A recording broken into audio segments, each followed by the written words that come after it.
Rule number one of surviving university as an unbonded omega: never run out of suppressants.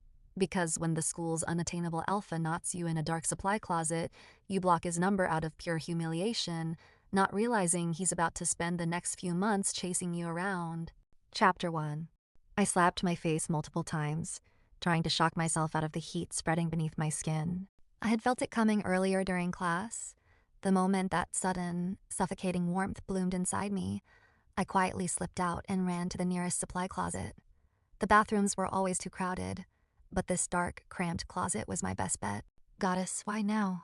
I had completely run out of my suppressants. If I didn't find a way to contain this heat soon, my sweet omega scent would start seeping right out from under the door. In my world, you're checked and labeled the moment you hit puberty. Alphas, betas, and omegas. Alphas are the dominant ones, always in charge, fiercely protective, and naturally stronger. Betas are the normal, everyday population. And then there's me, the unlucky ones. An omega. We're naturally submissive, nurturing, and completely helpless when it comes to an alpha. What was happening to me right now was a prime example. When an omega goes into heat, it's unbearable and painful. It feels like being forced to drink a heavy, agonizing dose of an aphrodisiac. There are only two things that can stop it. First, suppressant pills, which I was entirely out of. Second, something a single omega like me didn't have access to: an alpha. Sleeping with an alpha is the only true cure. Suppressant pills only mask your scent to keep you safe, but the agonizing symptoms always remain.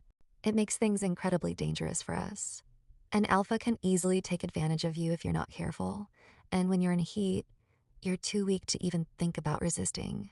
My breathing grew louder and heavier as I desperately tried to keep myself calm in the dark. Well, a little omega and heat.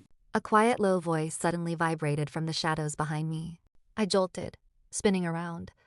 I could see a tall silhouette looming over me, but the darkness refused to let me see his face. I'm not, I gasped. Oh no, please let him be a beta. He laughed lowly, the sound deep and dangerous, and I heard him step closer.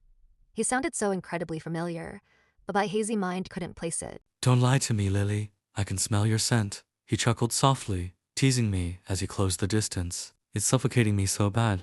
My heart stopped. Wait, he knows my name? Before I could deny it or ask how he knew who I was, a heavy, intoxicating scent of pine and wood suddenly flooded the closet, completely overwhelming my senses. I immediately slapped my hand over my nose, trying not to inhale it. Is that you? I panicked, realizing he was releasing his pheromones. Check full story on YouTube.